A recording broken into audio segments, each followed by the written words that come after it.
Break के बाद मुद्दा में आपका फिर से स्वागत है। हमारे साथ जुड़ रहे हैं सुदीप राय बर्मन, पवित्र कर और हमारे असिस्टेंट न्यूज एडिटर पिनाकी दास। त्रिपुरा के राजनीतिक हालात जो हैं, त्रिपुरा में जो विरोध प्रदर्शन हो रहा है, क्योंकि अगले साल चुनाव होने हैं और सभी राजनीतिक पार्टियां चुनाव की भी तैयारी कर रही हैं। साथ ही जो कानून व्यवस्था के जो सवाल हैं त्रिपुरा में, वो इस समय सबसे बड़े सवाल हैं और वो सत्ताधारी दल से पूछा जा रहा है। थोड़ी देर पहले सुदीप राय बर्मन ने कहा था कि सत्ताधारी पार्टी के जो नेता और कार्यकर्ता हैं वो झूठ बोल रहे हैं और जो भी कार्रवाई की जा रही है वो संतोषजनक नहीं है। पवित्र कर से सवाल है। पवित्र कर, जिस तरह से गिरफ्तारियां हुई हैं, इसमें से 10-12 लोगों की गिरफ्तारियां हुई हैं गैंग रेप के मामलों में, और जो दूसरे जो रेप की जो घटनाएं सामने आई हैं त्रिपुरा में उसमें, लेकिन इसमें ये कहा जा रहा है, आपके भी जो पार्टी कार्यकर्ता हैं उसमें कहा जा रहा है कि जो मंत्री पुत्र हैं उनकी न तो गिरफ्तारी हुई, न तो उनके खिलाफ मामला सामने आया, बल्कि जो सीपीआईएम के कार्यकर्ता हैं और या सीपीआईएम के समर्थक जो हैं जिन्हें कहा जा रहा है उन्हें गिरफ्तार किया गया है। ये एक भी नहीं है सीपीएम के कार्यकर्ता और अफवाह, ये झूठ है। ये बीजेपी लोग और आपको बचाने के लिए ये झूठ बोल रहे हैं। ये वो जो पार्टी है झूठ का ऊपर ही खड़ा हुआ है पूरा देश में। प्राइम मिनिस्टर खुद झूठ बोल रहे हैं, एवरी डे और दिन बोल रहे हैं। और ये बीजेपी पार्टी झूठ बोलने की ही पार्टी है। उनका ट्रेनिंग है ये झूठ कैसे अच्छा बोल रहे हैं। हम लोग चैलेंज करते हैं, हमारा कार्यकर्ता हमारा वर्कर एक भी नहीं है वो जो अरेस्ट हुआ है। त्रिपुरा का जनता भी जानना चाहता है बीजेपी पार्टी और चीफ मिनिस्टर का पास इतना दिन हुआ है, किधर है मंत्री का सन, मंत्री का पुत्र किधर है? वो क्यों हाइड में किया है? क्यों एस्केंडिंग हो रहा है? ये क्यों आ रहा है? नहीं, पुलिस ये जो तरीका है इनका बस नहीं है। जे उस टाइम पे वो जो मिनिस्टर का सन है उनका फोन किधर था, वो किधर था? जो घर पे ये गैंगरेप हो रहे हैं ये मिनिस्टर का सन इधर ही था जी। ये पूरा वो जो कुमारघाट का आदमी है वो पूरा ही बोल रहे हैं। हमारा पार्टी नहीं है, कांग्रेस का पार्टी भी नहीं है, ये खुद बीजेपी का जो कार्यकर्ता है वो भी बोल रहे हैं। हमारा जो प्रतिनिधि दल गया था ये BJP party, all party in Kumarghat, they are saying that. अभी हम लोग जानना चाहते हैं चीफ मिनिस्टर के पास ये क्यों मिनिस्टर उनका स्थान को किधर रखा है, क्यों आता ही नहीं? जी, तो बिल्कुल जो विपक्ष है वो ये सवाल खड़े कर रहा है जिसका जवाब फिलहाल सत्ताधारी पार्टी नहीं दे पा रही है। सत्ताधारी पार्टी का कहना है कि कानून अपना काम करेगा, लेकिन कानून कैसे काम करेगा जब जो मुख्य आरोपी है, विपक्ष ये आरोप लगा रहा है, उसके खिलाफ कोई मामला ही नहीं बन रहा है, उसको गिरफ्तार नहीं किया जा रहा है। तो ये मांग जो विपक्ष है ये लगातार कर रहा है। पिनाकी दास हमारे साथ जुड़े हुए हैं, हमारे जो असिस्टेंट न्यूज एडिटर हैं। पिनाकी, विपक्ष की लामबंदी को आप किस तरह से देखते हैं?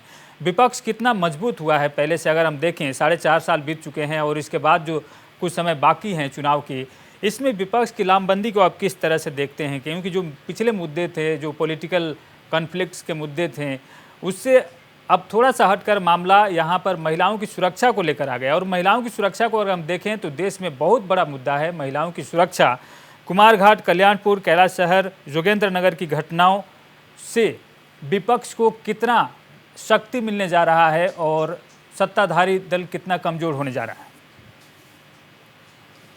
देखिए, 25 साल बाद एक सरकार परिवर्तन आया था त्रिपुरा में 2018 में, और बीजेपी जो little more than 1.5% vote share था 2018 इलेक्शन से पहले, ये इसमें मजबूती बीजेपी को मिला जब हमारे जो सुदीप राय बर्मन है वो भी जाके कांग्रेस छोड़ के फिर तृणमूल छोड़ के बीजेपी ज्वाइन किए थे। वो भी चेंज लाना चाहते थे, उनका भी लॉन्ग पॉलिटिकल हिस्ट्री है त्रिपुरा में।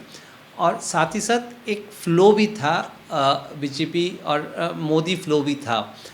पर चेंज के बाद अगर आप देखें तो जो इंसिडेंट्स हो रहे थे पोस्ट पोल वायलेंस, उसमें सीपीएम जो मेन अपोजिशन त्रिपुरा में है वो वापस नहीं आ पा रहा था, क्योंकि जिस तरह के घटना हो रहा था कि पार्टी ऑफिस बहुत सारे जो बीजेपी आके ही उनको इधर बंद हो गया था या उसको गवर्नमेंट की तरफ से तोड़ दिया गया था ऑन द इशू कि वो गवर्नमेंट लैंड पे है, या वायलेंस के कारण जो बंद हो गया था वो काफ़ी सारे बंद थे काफ़ी साल तक, और बीच में कोविड का भी प्रकोप था, पर सीपीएम उस तरह से मोड़ के रेजिस्ट नहीं कर पा रहा था। पर हाल ही में हमने देखे कि अपोजिशन पर्टिकुलरली सीपीएम और कांग्रेस भी स्ट्रांग हुआ है। बीच में तृणमूल स्ट्रांग हुआ था। अगर आप सिविक पोल इलेक्शन का जो रिज़ल्ट देखेंगे तो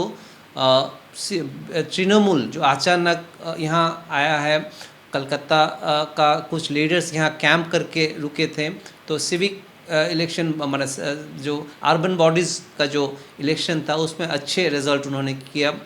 और अगर एडीसी एरियाज़ में आप देखें तो एक नया ट्राइबल पार्टी आया है, वो है टिपरा मोथा, जो कांग्रेस से ही छोड़ के प्रद्योत किशोर देबबर्मा जो तब कांग्रेस स्टेट प्रेसिडेंट थे वो छोड़ के चले गए थे कांग्रेस। ये और कांग्रेस उस बीजेपी का जो एक वोट शेयर था 1.5% के करीब उस तरफ चला गया था उसके बाद। पर अभी अगर आप देखें तो आफ्टर मिस्टर रॉय बर्मन और कांग्रेस के और कुछ एमएलएज ने भी छोड़ दिया है, और हाल ही में ट्राइबल्स कुछ लीडर्स बीजेपी छोड़ के टिपरा मोथा गए, और कुछ और बोला जा रहा है कि they are in the queue, वो भी सत्ताधारी पार्टी में होते हुए भी वो छोड़ के जा रहे हैं।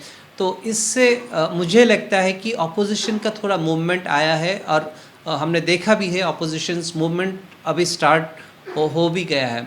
और सीपीएम की तरफ से भी मूवमेंट देखें, हालांकि सीपीएम में यंग फेसेस अभी तक दिखाई नहीं दिया, वही द प्रीवियस फेसेस हैं, नया यंग फेसेस उतना जितना एक्सपेक्ट था लोगों का वो नहीं है। और उस तरह से कांग्रेस जो एकदम छोटा एक माने माइक्रोस्कोपिक बन गया था वो फिर से रिज्यूम कर रहा है, और पिछले जो बाई इलेक्शन का रिजल्ट्स था उसमें कांग्रेस एक सीट भी मिला, और अपोजिशन नहीं, कांग्रेस का कोई एमएलए नहीं था, उस तरह से कांग्रेस ने एक सीट भी कैप्चर किया। कांग्रेस सुदीप राय बर्मन जीत के आए बाई इलेक्शन, माइंडेड एक पार्टी जो पावर में है रहते हुए, अगरतला जो मेन कैपिटल सिटी है वहाँ से वो जीत के आए हैं। और दूसरी तरह लेफ्ट ने जितना एक्सपेक्ट किया था रिजल्ट्स वो नहीं कर पाए, उनका जो एक सीट था युवराज नगर, इफ़ आई रिमेंबर वेल, वो रिटेन नहीं कर पाए। और टिपरा मोथा भी अभी ग्रो कर रहा है, particularly in the ADC areas. 60 में से 20 सीट त्रिपुरा में रिजर्व सीट्स है, और उसमें टिपरा मोथा इज़ ए ग्रोइंग फोर्स, ये कोई डिनाई नहीं करेगा। और हाल ही में हमने देखे कि इवन सीपीएम का कोई लीडर विजिटिंग प्रद्योत किशोर के घर, सुदीप राय बर्मन भी गए, और इवन बीजेपी से लीडर्स, हमारे जो पुराने चीफ मिनिस्टर थे बिप्लब देब, और बोला जा रहा है एक सेंट्रल मिनिस्टर जो त्रिपुरा से रिप्रेजेंट किया, हालांकि उनका कोई वीडियो या पिक्चर रिलीज़ नहीं हुआ, पर इन सब अचानक प्रद्योत किशोर के वहाँ दुर्गा पूजा के लास्ट में दशहरा के दिन विजिट किए, वो एक सिग्निफिकेंट मोर है। और मिस्टर रॉय बर्मन और इवन सीपीएम बोल रहे हैं कि opposition should get United against the ruling party. ये वो लोग बता पाएंगे, आपको और ज़्यादा बता पाएंगे कि किस परिस्थिति में है। और रॉय बर्मन जीत के आने के बाद उन्होंने बोला भी था एक टी पार्टी रखेंगे जिसमें सारे अपोजिशंस को नॉन बीजेपी उनको बुलाएंगे, तो they can give you the update कि अभी किस परिस्थिति में। त्रिपुरा के राजनीतिक हालात ये हैं, लेकिन इन पार्टियों के बीच में किस तरह का सामंजस्य है वो तो आगे आने वाले दिनों में देखा जाएगा जब चुनाव की घोषणा होगी। लेकिन पवित्र कर जी, आपके सामने अगर हम देखें तो क्या सवाल नज़र आता है? सबसे पहले तो आपको इन पीड़िताओं को न्याय दिलाना है। आप विपक्ष में बहुत बड़ी भूमिका आपकी बनती है, 42% वोट शेयर था आपका, लेकिन सीटें इतनी नहीं आई, आप दूसरे पायदान पर रह गए। कांग्रेस की बात करें तो सिर्फ एक एमएलए है सुदीप राय बर्मन जी। इस स्थिति को अगर देखें तो आप नेतृत्व कर सकते हैं विपक्ष का, आप सबसे पहले क्या करना चाहते हैं? इन पीड़ितों को आप न्याय दिलाना चाहते हैं, विपक्ष को खड़ा करना चाहते हैं, सरकार ने जो गलत काम की उसके खिलाफ आप एकजुटता प्रदर्शन करना चाहते हैं? लोग तो ये प्रदर्शन कर रहे हैं। ये 21 अक्टूबर हमारा एक रैली था और जगह पे उन लोग जो बाधाएं दिया है, आदमी का नहीं है लेकिन गाड़ी भी दे दिए, उसका बावजूद हमारा जो रैली अस्तबल मैदान में हुआ है, इस टाइम ये बहुत बढ़िया रैली था। ये peoples are now fighting and practically we are ready to fight in any obstacle from the BJP group. We are preparing in this way. हम लोग ऐसे तैयारी और जगह पे कर रहे हैं, और बूथ पे कर रहे हैं, और इलाका पे कर रहे हैं। हम लोग का उम्मीद है ये जो पार्टियां झूठ बता के आया है उनको त्रिपुरा का जनता ये छोड़ देगा आगामी अगला चुनाव में। ये चुन लिया है एवं हम लोग इसीलिए हम लोग चाहते हैं एंटी बीजेपी जो है उनको हम लोग जोड़ना चाहते हैं। कैसे हमारा लॉ एंड ऑर्डर सिचुएशन, हमारा जो कॉन्स्टिट्यूशन काम नहीं कर रहा है, इसका साथ मिलके हम लोग जो बीजेपी जो पार्टी है उनका गुण है, उनके खिलाफ हम लोग लड़ाई लड़ेगा। पहले बाद में चुनाव फ्री एंड फेयर होने के लिए हम लोग इकट्ठा होके लड़ाई करेंगे जी। हमारा ये इरादा है। बीजेपी ने तो ऐलान कर दिया है कि वो किसी पार्टी से गठबंधन नहीं करेगी आने वाले चुनाव में। और गठबंधन के बाद अभी नहीं आया है। अभी तो हमारा लॉ एंड ऑर्डर सिचुएशन, हमारा जो कॉन्स्टिट्यूशन काम नहीं कर रहे हैं, विपक्ष पार्टी को जुलूस निकलने के भी वो देता ही नहीं है। हमारा पार्टी ऑफिस को तोड़फोड़ दिया है, जला दिया है, आग जला दिया है। अभी कांग्रेस का भी पार्टी ऑफिस को जला दिया है, तोड़फोड़ कर रहे हैं। इसीलिए हम लोग पहला तो ये करना चाहिए, पीसफुल पोजीशन के लिए हम लोग इकट्ठा होना, बाद में आएगा क्या बीजेपी का साथ कैसे लड़ाई करेंगे ऐसे। जी, सबसे पहले आपके सामने है कानून व्यवस्था किस तरह से ठीक हो, इसे लेकर सरकार को घेरना आप चाहते हैं। ये पहला मुद्दा है।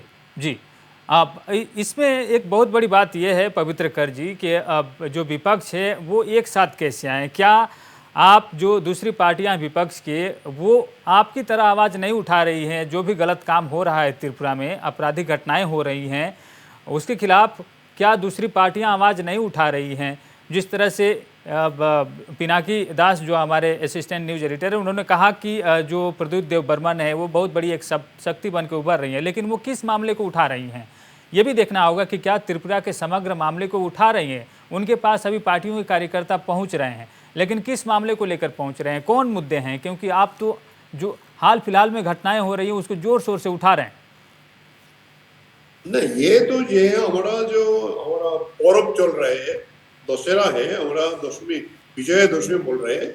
ये तो भाईचारे के बात है, ये पूरा पॉलिटिकल नहीं है, ये भाईचारे का बात है। इसलिए हम लोग जो विश करने के लिए गया था वो भी आया था, इसलिए बातचीत चल रहा है। ये हमारा परंपरा है, ये इसका पॉलिटिकल आइडिया, पॉलिटिकल कोई राइवलिटी नहीं है।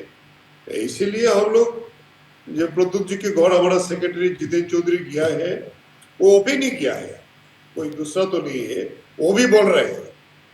बट हम लोग जो कानून व्यवस्था, हमारा जो कॉन्स्टिट्यूशन है, लॉ एंड ऑर्डर सिचुएशन है, ये पहला सुझाव के लिए हम लोग चाहता है सब एक साथ आओ, लड़ाई करो एंटी बीजेपी।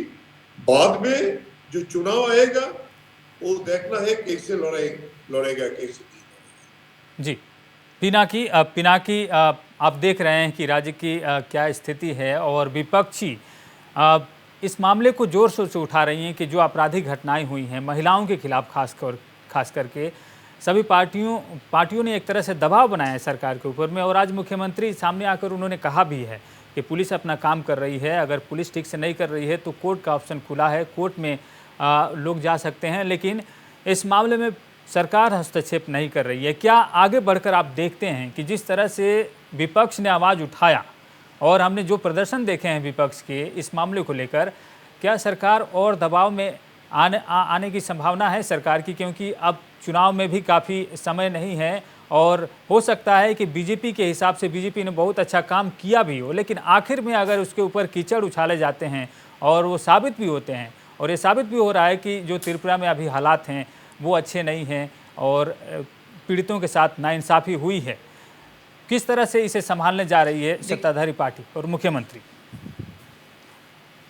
देखिए, जो सत्ताधारी पार्टी है उनके अगेंस्ट में अपोजिशन का जो मेन एलिगेशन इससे पहले था, हाल ही में ये वुमेन क्राइम अगेंस्ट वुमेन का है, पर इससे पहले जो मेन एलिगेशन था वो था लॉ एंड ऑर्डर, ये आरोप लगाया जा रहा था लॉलेसनेस है, और जो attack on opposition party supporters, party office तोड़ा जा रहा था, इस तरह के मेन एलिगेशंस थे।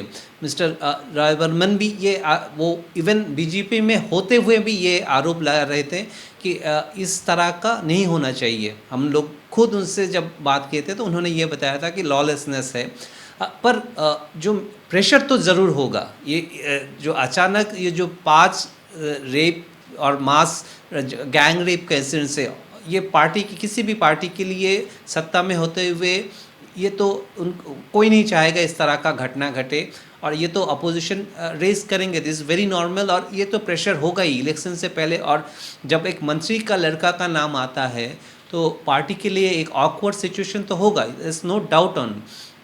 पर अपोजिशन के लिए भी एक जो यूनिटी का बात हो रहा था, इसमें एक प्रॉब्लम ये है कि सत्ताधारी पार्टी पहले से ही अपोजिशन पार्टीज़ के यूनिटी के ऊपर सवाल उठा रहे थे कि जब सीपीएम पावर में थे तो कांग्रेस जो दिल्ली में पावर में था जानबूझ के सीपीएम को हटा नहीं रहा था, और ये आरोप इवन मिस्टर रायबर्मन भी कभी लगाते थे। तो अभी इनको यूनाइटेड करके किस तरह से सत्ता के अगेंस्ट में यूनाइटेडली आवाज़ उठाएंगे, वो एक अहम सवाल है, क्योंकि कहीं उल्टा ना पड़ जाए, लोग इसको लेके फिर इशू ना बना ले रूलिंग पार्टी कि ये पहले जो सीन था वही कर रहे हैं। तो ये सत्ताधारी पार्टी का एक एडवांटेज है। तो इसलिए शायद, क्योंकि हाल ही में सीपीएम का एक बड़ा यहाँ पे मास रैली था और हमने सीताराम येचुरी से भी ये सवाल पूछे थे कि ये सवाल आ रहा है त्रिपुरा में कि अपोजिशन यूनाइटेड हो ताकि वोट बैंक शेयर ना हो जाए, तो किस तरह से सीपीएम इस माने वो पार्टी का चीफ होके कैसे सोच रहे हैं। तो उन्होंने पूरा ये मामला लोकल जो सीपीएम यूनिट है उसके ऊपर डाल दिया। उन्होंने बोला कि ये locally it will be decided, यहाँ के जो लीडर्स है वो डिसाइड करेंगे। कांग्रेस की तरफ से मिस्टर रायबर्मन ने ये सवाल ये इशू लाए थे, पर सेंट्रल लीडरशिप हाल ही में इसके ऊपर कोई ओपन नहीं किया कि क्या स्ट्रैटेजी होगा जी। हाँ, पर ये जो परिस्थिति खड़ा हुआ है अभी, जो rape particularly women cases, this are very sensitive case, कोई गवर्नमेंट कोई भी हो उनके लिए ये ऑकवर्ड सिचुएशन तो ज़रूर होगा। और क्योंकि आज के तारीख में मीडिया के साथ साथ सोशल मीडिया भी बहुत स्ट्रांग है, तो उसमें भी लोगों का रिएक्शन आप देख सकते हैं।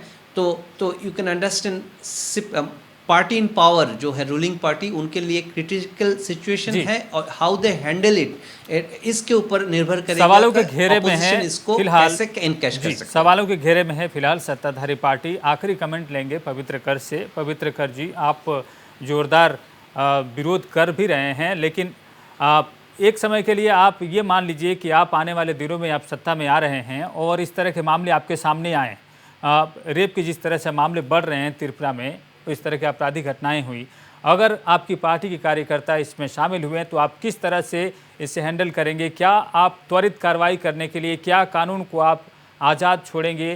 क्योंकि पहले के कार्यकाल में भी हमने देखा है कि कई जो कार्यकर्ता हैं वो शामिल रहे हैं, उन्हें बचाने की कोशिश हो रही है, और आपके आरोप के अनुसार आज भी बीजेपी के कार्यकर्ता अपने नेता और कार्यकर्ताओं को बचाने की कोशिश कर रहे हैं।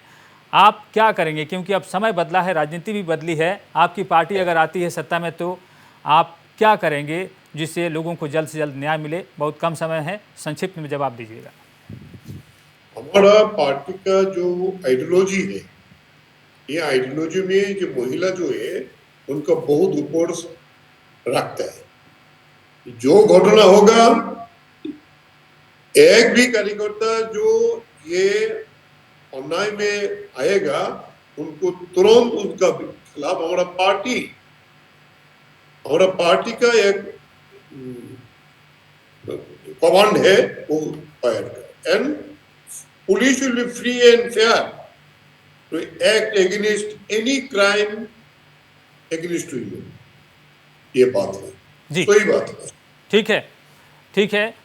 आपकी आखिरी कमेंट भी आ गई और हमें अब इजाज़त नहीं है, समय की पाबंदी है, हमें इसे ख़त्म करना होगा इस कार्यक्रम को। लेकिन आने वाले दिनों में त्रिपुरा की राजनीति किस करवट लेती है देखना होगा। लेकिन फिलहाल जो सवाल खड़े हैं त्रिपुरा के सामने कि महिलाओं के खिलाफ जो आपराधिक घटनाएं घटी हैं और उन पीड़ितों को कब न्याय मिलेगा और किस तरह से न्याय मिलेगा, इस चर्चा में इतना ही।